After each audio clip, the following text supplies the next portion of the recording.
시청자 여러분 안녕하십니까? 지난 4월 4일 헌법재판소가 윤석열 전 대통령에 대한 파면 결정을 내렸습니다. 8명의 헌법재판관 모두가 전원 일치로 인용에 찬성하면서 윤 전 대통령은 박근혜 전 대통령에 이어 헌정사상 두 번째로 탄핵됐습니다. 헌재 탄핵 인용에 따라 제21대 대통령 선거는 6월 3일이 유력하다는 관측이 많습니다. 시사원은 윤석열 전 대통령의 파면 결정 의미와 앞으로의 조기 대선을 전망해 보겠습니다. 박재일 영남일보 논설실장 나오셨습니다. 어서 오십시오. 안녕하십니까. 김용건 전 더불어민주당 국회의원 나오셨습니다. 어서 오십시오. 예, 안녕하십니까.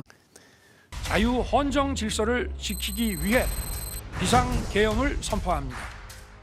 재석 190인 중 찬성 191으로서 비상계엄 해제 요구 결의안은 가결되었음을 선포합니다.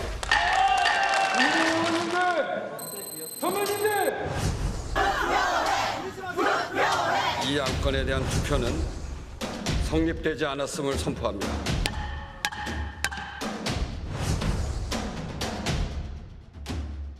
세표 무효 8표로 가결되었음을 선포합니다.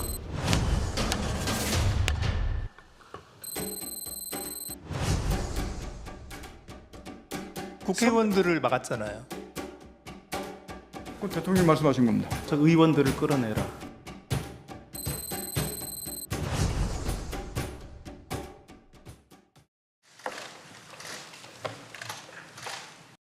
주문, 피청구인 대통령 윤석열을 파면한다.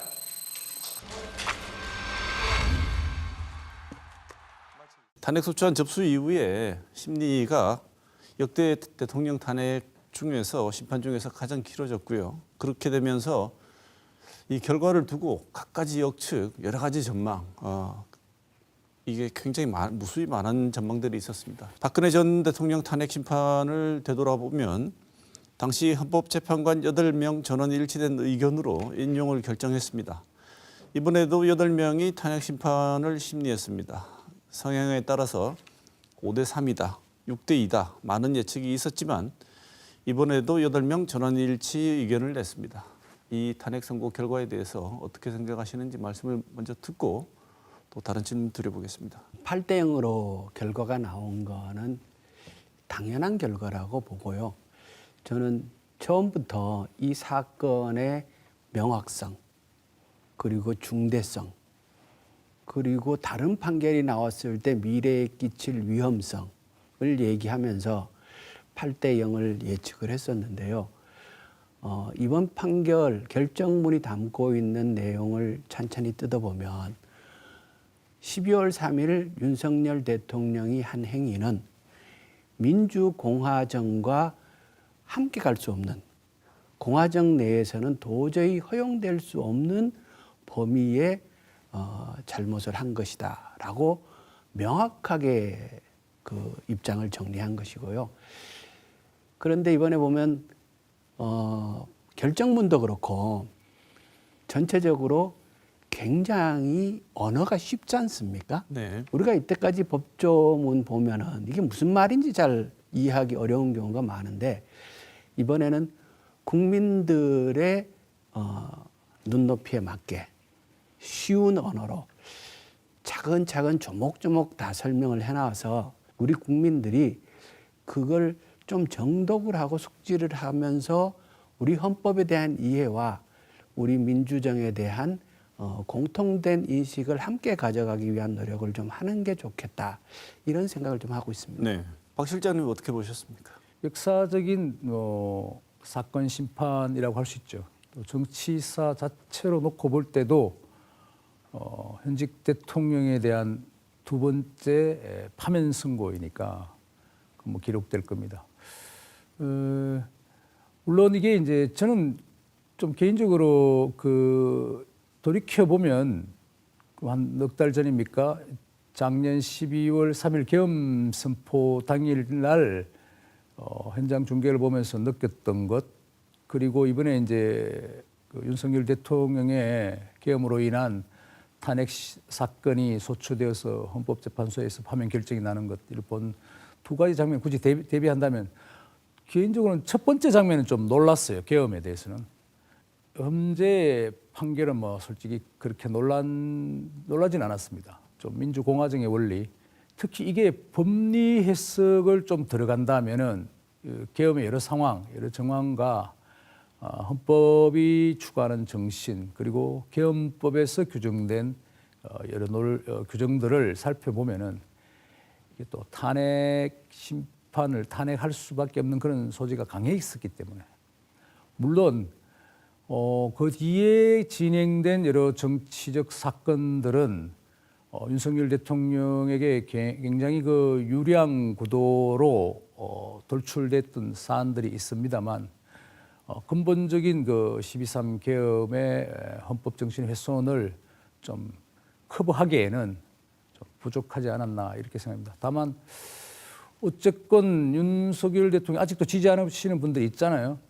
뭐 그런 분들한테는 그쪽에서 주장하는 그런 정신들이 살아 있다면 크게 낙담만 할 필요는 없다, 이렇게 좀 위로의 말씀을 좀 드리고 싶습니다. 네, 잘 아시겠지만 소추 사유 5가지가 있는데, 선고에서 나온 주요 사유에 대한 헌재 판단, 그리고 선고 사유에 대해서 밝힌 게 있는데, 김 의원님 보시기에는 특히나 이건 참 인상적이었다, 이런 부분은 어떤 부분입니까? 그러니까 국회에서 5가지 주요한 사유를 들고 탄핵을 했고, 그 소추 사유에 대해서 그러니까 헌법재판관들이 만장일치로 다 인용했거든요. 소추 사유에 대해서 어느 헌법재판관도 그 보충 의견을 단 것 자체도 없어요. 그래서 일부 보충 의견을 단 거는 뭐 절차나 증거 채택에 관한 부분에 있어서 의견을 조금씩 달리한 부분이 있어도 5가지 소추 사유에 대해서는 저는 공통으로 이제 그 인용을 했기 때문에 이것 자체가 논란의 여지가 없다라는 것을 드러내는 것이라고 보고요. 제가 인상적이었던 부분은 결정문을 찬찬히 뜯어보면요, 저한테 와닿는 거는 존중이라는 단어예요. 그러니까 결정문에 국회 측에다가도 그 얘기를 하고, 그리고 피소추인 대통령에게도 그 얘기를 하고, 그리고 피소추인의 주장에 대해서도 정치적으로 그 의견에 대해서 그 존중받아야 한다라고 얘기를 해요. 그러니까 피소추인 대통령이 항변한 내용은 하나도 안 받아들여진 거죠. 5가지가 다 인용됐으니까. 그럼에도 불구하고 그 피소추인들의 항변, 주장에 대해서 정치적 의견으로서 충분히 존중을 해주고, 그 다음에 그 객관적 사실 여부를 판단하고, 그리고 그 행위가 헌법과 법률의 테두리 내에 있는지, 민주주의 질서 내에서 수용될 수 있는 것인지를 판단하더라고요. 그래서 저는 이 논리의 전개 과정을 보면서 이거 우리가 좀 배워야 되지 않겠나. 우리는 보통 대화를 할 때 상대의 주장, 의견, 인식에 대한 존중이 사실 잘 없죠. 일단 말도 끝까지 잘 안 들을 뿐만 아니라 쉽게 배척을 해요. 그런데 이번 결정문에 보면은 인용은 안 했지만, 그렇지만 그 주장에 대해서 그냥 배척하지 않고 다 존중을 해요. 그런 다음에 사실관계를 따지고 이것이 민주주의 질서와 부합할 수 있는지를 판단한단 말이에요. 그래서 이러한 그 자세와 논리 전개 과정을 우리가 일상에서도 좀 배워야 되지 않겠나. 우리는 굉장히 다른 생각을 가지고 살아가잖아요. 그런 사람 굉장히 많지 않습니까, 서로. 그런데 그런 서로 다른 주장과 주의와 생각을 갖고 있는 사람들이 서로 어떻게 대화하고 그 다름에도 불구하고 함께 결정하고 그 결정을 따를 것인가에 관한 것을 우리가 그게 돼야 민주주의가 되는 거잖아요. 그래서 저는 이 결정문을 뜯어보면서 그 정신, 합의와 존중과 이 질서를 이끌어 나가는 그 과정과 정신을 우리가 좀 배워야 되지 않겠는가. 이 부분이 참 저는 인상적이었어요. 네. 박 실장님 가장 인상적으로 보신 부분은 어느 부분입니까? 결국은 헌법재판소는 계엄령이라는 것이 군을 동원, 뭐 경찰까지 동원되어 있습니다만 이것이 민주주의와 어울리지 않는다는 원칙을 확실히 재판관 개개인은 다 알고 있었던 것 같아요. 그런 측면이 이제 결정문 요소에 드러나 있는 것이고, 그리고 뭐 그분들이 훌륭하다기보다는 어느 정도의 법리적인 상식과 이 정치 영역까지 가미된 영역을 생각해 보신 판사분들이라면 그렇게까지 그런 결론에 도달하기가 쉬울 것이었다고 저는 생각합니다. 일단 왜냐하면 가장 인상적인 것을 이제 물어보시는데, 전체 보면은 우리 김영건님이 정확하게 지적하시는데 존중이라고 얘기를 했는데, 이게 그 궁극적으로 거기에 정확한 표현은 그렇게 들어있지 않지만 재판관들의 입장이 어떤 것인가 하면은, 왜 당신들은 이렇게 골치 아픈 내용의 정치 영역의 문제를 우리 최고재판소인 헌법재판소까지 가져와서 이 난리를 지기고 있느냐 하는 좀 질책이 담겨 있거든요. 달리 우리가 쉽게 받아들인다면. 그러니까 이제 윤석열 대통령이 그 계엄 선포라는 이유로 그 뒤에 뭐 계엄 선포 당일날도 얘기했지만 그 이후에 이제 새롭게 개발된 논리가 뭐 경고용 계엄, 호소용 계엄, 뭐 계몽령 계엄 이렇게 얘기를 했는데, 그것도 내가 우리 재판부가 인정할 수 있다, 이해가 되지만 그거는 당신이 대통령으로서의 여러 제2요구권이라든가 법률에 대해서는 자기가 각하시킬 수 있는 그런 능력도 있고 대화와 또 협치의 정신이 굉장히 중요하지 않느냐, 그런 문제이다. 그리고 또 반대로 민주당의 뭐 탄핵 중독증, 그 중독증이라는 용어가 그게 판결문에 들어가 있지는 않지만 거의 뭐 중독되다시피 탄핵을 남발한 부분들도 이해는 된다. 민주당도 주의해야 될 부분이라 하는 것을 이제 적시하고 있죠. 그러니까 사법부로서는 당신들이 할 영역을 갖고 우리한테 와서 이걸 이래라 저래라 판결을 해달라는 건데, 그거는 우리가 못하겠다는 것이고, 우리는 최소한의 계엄 이 부분에 대해서 대통령 파면의 중대성을 좀 고려할 수밖에 없다, 이런 취지죠. 네. 그래서 조금 더 붙이자면 뭐 아주 인상적이었던 그 존중이라는 단어, 뭐 절제, 협치 이런 게 뭐 제가 보기에는 마르크스 아우렐리우스의 그 명상록, 얼마 전에 정치권이 굉장히 유행됐죠. 거기서 나온 단어들을 좀 많이 집어넣었다, 이런 생각이 들 정도였습니다. 그게 네. 좀 인상 깊었습니다. 네. 저는 헌재가 시민들과 군인들이 더 크게 확산되고 어떻게 보면 우리 헌정 질서가 무너질 수 있는 것을 막아준 가장 중요한 역할을 했다는 걸 판결문에 적시를 해줬다는 게 저는 그게 굉장히 인상적이었어요. 그래서 그 내용을 보면 지금 어떻게 보면 자괴감이 많이 있을 수도 있는 군이 조금 위로를 받지 않았을까 이런 생각도 하고. 헌법재판소는 다시는 이 대한민국의 이러한 계엄이라는 그 국민들이 진짜 깜짝 놀라고 세상이 놀랄 만한 이런 일들이 다시는 벌어져서는 안 된다라는 얘기를 분명하게 한 것으로 그렇게 이해를 합니다. 네. 파면이 되고 난 뒤에 윤 전 대통령은 이제 민간인 신분이 됐고요. 대통령에게 부여됐던 불소추 특권은 사라졌습니다. 그래서 먼저 오는 14일 내란 우두머리 혐의 첫 정식 재판이 열리게 되어 있습니다. 형사재판 결과는 어떻게 보시는지요? 좀 힌트가 헌재 판결에도 좀 있긴 한 것 같은데 김 의원님 어떻게 보십니까? 사실 그것을 이제 헌법학자들도 그렇고 이번 결정문에 그 내란에 대한 판단이 어느 정도 담길 것인가, 또 그게 어느 정도 나오는 게 바람직하지 않겠냐고 생각을 한 헌법학자들도 있었는데 담겨 있죠.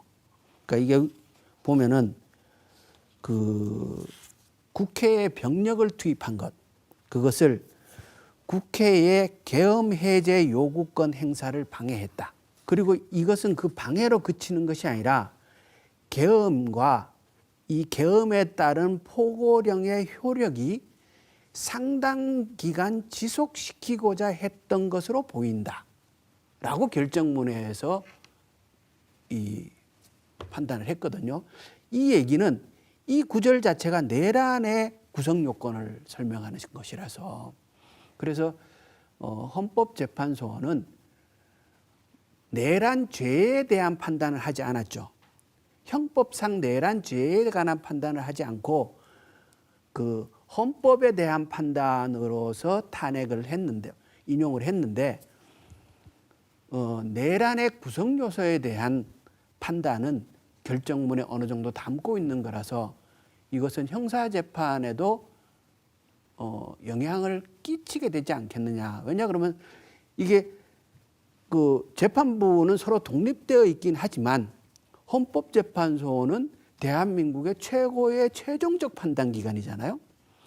그곳에서 내란의 구성 요건에 대한 판단을 결정문에 담고 있기 때문에 이것은 그 형사 재판에도 영향을 끼치지 않겠나 이렇게 생각을 합니다. 네. 박 실장님은 어떻게 전망하고 계십니까? 그래서 저는 조금 생각이 다른데 이번 소추에 윤석열 대통령이 살아남을 수 있는 극적인 방법이 있었다면 아마 내란죄 여부에 대한 그 제목을 변경시킨 거 국회 소추안이. 그래 이랬다 저랬다 널 우리한테 가서 왜 판단하냐. 이건 그럼 기각에 다음에 새로 해봐라. 이렇게 했으면 윤석열 대통령이 살아날 수 있었을 거예요. 그런데 어쨌든 그럼 결과적으로 그건 윤 대통령의 파면에는 유리한 것이 되었지만 또 한편으로 내란죄라는 것이 굉장히 그 범죄 구성 요건이 굉장히 어려운 사안이에요. 뭐 상식적으로 판단해 볼 때 현직 대통령이 내란죄를 저른다, 뭐 그 친위 쿠데타를 한다 이런 거는 좀 이해가 되지만 내란을 뭐 모의했다, 획책해서 실행했다 이렇게 보기에는 상식에 좀 맞지 않잖아요. 굉장히 비상식적인 얘기잖아요. 쉽게 말해서 뭐 그런 거를 했다는 것이 이제 야당의 주장이요. 윤석열 대통령을 축출하고자 하는 사람들의 이제 생각인데 그게 아마 그 형사재판에 갔으는 굉장히 논란이 좀 될 겁니다. 애매한 구석이 있기 때문에.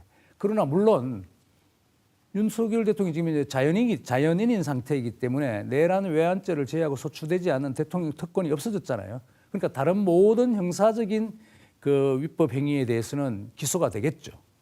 뭐 예를 들면 우리가 쉽게 생각하듯이 직권남용, 뭐 직권남용죄를 너무 남용한다, 뭐 이렇게 이야기도 있습니다만 어쨌든 직권남용이라든가 아니면은 헌법 밑의 하부 법률에 있는 뭐 대통령 직무라든가 여러 가지 일을 규정한 그리고 또 개헌법 자체 이런 것들의 법령 위반이 있는 것이 좀 최소한 분명하기 때문에 그런 제목에서는 벗어나기 힘들 것이다. 그러나 개헌 내란죄 자체가 완벽하게 범죄 구성 요건을 갖출 수 있느냐 하는 것은 앞으로 굉장한 논란이 되지 않을까 이렇게 봅니다. 네.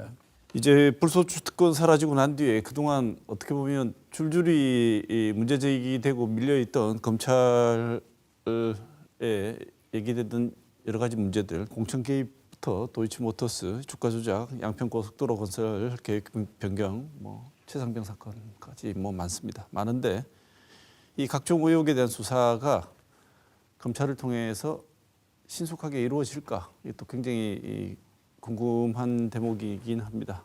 박 실장님 어떻게 보십니까? 그렇죠. 저는 그건 굉장히 그 동력이 좀 떨어질 것이라고 봅니다. 물론 김건희 여사에 대한 그 여러 도이치모터스 사건이라 이런 것들 그리고 뭐 양평 고속도로 그러지만 그게 명백한 어떤 불법적인 행위들이 팩트가 확 드러났으면 그동안 견딜 수 없었을 겁니다. 이 문제를. 뭐 야당도 예를 들면요. 그 더불어민주당은 윤석열 대통령이 계엄을 할 것이라는 정보를 먼저 가져간 정당이에요. 따지고 보면 굉장히 이 그 군과 그리고 정부 곳곳 사법부의 민주당의 정보력과 어떤 그 세를 침투시킨 능력이 오히려 국민의힘보다 더 나아 보여요. 제가 보기에는 그런 상황인데 물론 뭐 그 정도의 그 정보력과 힘이 있다면은 김건희 여사에 대한 도이치모터스 사건이나 아니면 양평 고속도로 이런 부분에 대해서 또 다른 뭐 기타 등등 있죠. 결정적인 지명타가 좀 나왔을 거예요. 근데 뭐 글쎄요. 그걸 또 뭐 물고 늘어질 수 있겠죠. 그 민주당이 유리한 카드라고 아마 생각할 겁니다. 근데 자칫 잘못하면 또 이게 이제 이미 끈떨어진 권력의 어떤 명분이었는데 그것을 계속 좀 재탕하듯이 반복한다면은 민주당도 좀 판단을 해보겠죠. 그것이 우리한테 유리한 건지 아닌지를 대통령 선거에서 우리가 조금 전에 말씀드렸던 뭐 협치, 뭐 존중, 온갖 좋은 이야기를 많이 했지 않습니까? 그런 거하고는 또 배치될 수 있다. 물론 그렇다고 해서 제가 있는 것을 뭐 묻어가자는 것은 아니고 그 김건희 여사의 뭐 도이치모터 사건만 제가 알기로는 이미 그 전 정권부터 뭐 쭉 있어 왔던 내용이었는데 범죄의 어떤 결정적인 그 증거나 단서가 없었기 때문에 이렇게 됐을 거 아닙니까? 네. 그런 부분은 좀 민주당도 고려할 것이다 저는 생각합니다. 예. 사실 디올백 같은 거는 영상으로 국민들이 다 봤지 않습니까? 몇백만 원짜리를 그거 받는 거 아무 문제가 안 된다. 이렇게 그 불기소 처분을 아무도 못할 거라고 생각을 했죠. 불기소 처분에 검사가 자기 이름을 써야 되니까. 그럼에도 불구하고 그런 불기소 처분을 하는 검사가 있었고. 그래서 현재 검찰이 그러니까 증거에 입각해서 수사를 했다라기보다는 그 윤석열 대통령 이전 전 대통령입니다만 관계에서 선택적 수사를 한 것이 오히려 더 그렇게 보이고요. 저는 지금 이제 대통령이 탄핵된 마당에 검찰이 어떻게 나올 것인가라는 부분에 있어서 사실 심우정 검찰총장을 전 전혀 못 믿겠어요, 이 사람을. 왜냐고 하면 우선 그 윤석열 전 대통령이 지금 불구속 상태에 있는 것도 검찰에서 구속 날짜 계산을 잘못해서 이렇게 나온 걸로 지금 되어 있잖아요. 그러면 날짜 계산을 누가 잘못했어요? 검찰이 잘못한 거란 말이에요. 그 내란죄의 피의자 그것도 우두머리가 중요 임무 종사자는 다 감옥에 가 있는데 우두머리가 날짜 계산을 잘못해서 석방되어 있는 이 사태를 검찰이 저지른 건데 그렇게 저질러 놓고도 즉시 항고도 하지 않았을 뿐만 아니라 그 검찰의 책임자가 책임도 안 진단 말이에요. 여전히 그 자리에 지키고 있단 말이에요. 옛날 같았으면 이런 일이 있으면 검찰총장과 중앙지검장 등은 책임지고 당연히 다 물러났죠. 그게 우리 이때까지 검찰의 기본적인 그래도 상식인데 예인데 그런 것마저도 전혀 지키지 않는 진짜 뻔뻔스럽게 짝이 없는 심우정 검찰총장이 자리를 여전히 지키고 있기 때문에 앞으로 대통령이 탄핵되었다고 해서 수사를 사실에 입각해서 좀 더 할 것이냐를 기대하긴 그렇게 쉽지 않을 수도 있다 네. 이렇게 봅니다. 결과에 대한 전망은 똑같은데 원인은 좀 다르신 것 예. 같습니다. 없어서 안 한다고 하시고 있어도 뭉개던 사람이니까 계속 뭉갤 거라고 생각하시고 네, 요거는 여기서 정리하고요.